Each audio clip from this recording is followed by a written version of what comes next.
Welcome to Lesson 2, Introduction to Ethereum Smart Contracts. So what are they? Well, let's first have a look at our current legal system and compare it to a vending machine. So right now, if you go to a lawyer or a notary, you have to pay him and then wait for the document however long it takes the lawyer or notary to process it. Here, this is you pay the money. Here is the vending machine, which is the lawyer or a notary in this case. Then you wait, and finally you get what you asked for. With smart contracts, it's a bit simpler. You simply drop a coin into the vending machine, i.e. public ledger, and your document, escrow, or whatever immediately drops into your account. So here, you don't have the waiting circle as before, and you also pay in cryptocurrency rather than dollars or whatever fiat currency. In other words, what a smart contract is really, it's just a code that automates if this happens, then do that logic of a traditional contract. So as an example, when you put $2 coin in a vending machine, you participate in an implicit contract between a vending machine and yourself, so that if you put $2, you get a Coke. So the if condition is the $2 deposit, and the then condition is that you get the Coke. Smart contracts are very similar to that. The main difference is that everything happens digitally rather than physically. Let's have a look at one of the examples of a smart contract. On the left side, we have Alice, who owns a car and she wants to lend it. On the right side, we have Bob, who doesn't have a car and he wants to rent one. In this case, a smart contract matches the lender Alice with the renter Bob. Once the contract receives the assets, so the digital car key from Alice, assuming that the car can be opened with a key, and the payment in cryptocurrency from Bob, it then distributes the assets. So Alice gets the payment and Bob gets his car keys. So what are some benefits of smart contracts? Well, first of all, the code behaves in expected ways and does not have the linguistic nuances of human languages. So once it's set in code, you cannot change it anymore. Also, code is replicated on many computers, giving the contract security and immutability. So that's that's what the public ledger gives us. There are also fewer intermediaries. So, for example, there's no need for a lawyer or a notary in a lot of cases. Or let's say if you do a direct transaction, like we saw in the previous example, there is no need for an intermediary car rental company. Of course, it's not just pros, not just benefits. There are also cons of smart contracts. Let's have a look. The first one is that in some cases, a trusted entity, or in other words, an oracle, is still required to make smart contracts work. It mostly applies to situations where real-life data is required, i.e., a damage report for insurance. You can't just blindly trust somebody submitting his insurance claim and then automatically pay him the money. You still need somebody to have a look at it. Also, there's no ability to hide confidential data.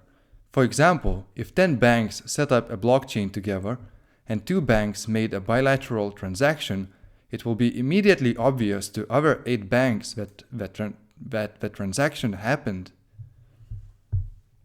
Finally, the smart contract needs gas, or Ethereum in other words, to run. If contract runs out of gas, all the work that has been done gets reverted. So financial and computational resources get wasted. Now, let's have a look at some of the application areas that smart contracts enable. The first one is financial services, and to be exact, insurance.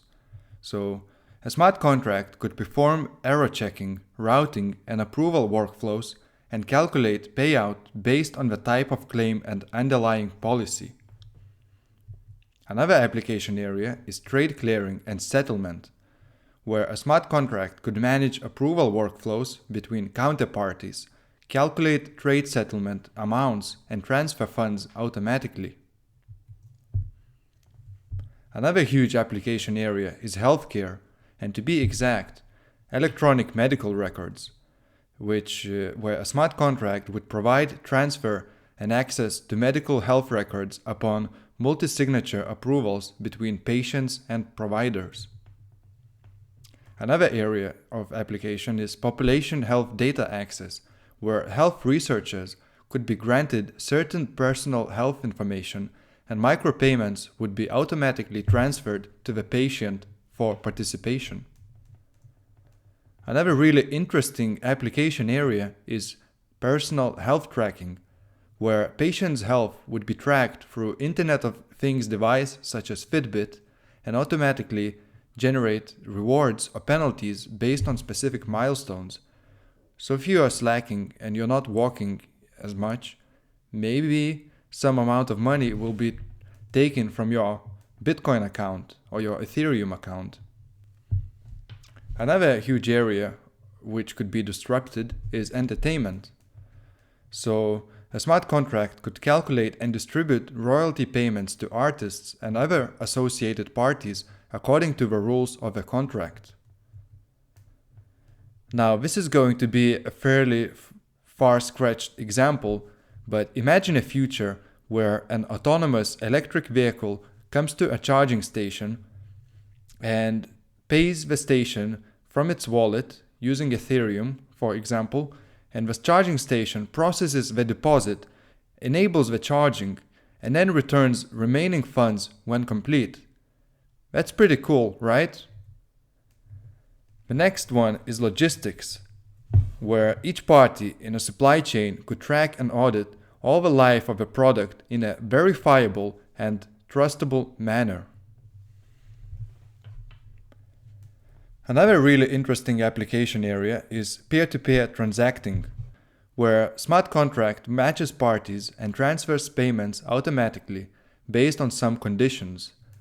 So this enables applications such as peer-to-peer lending, transaction, insurance, energy credits, and anything else that is possible using peer-to-peer transacting.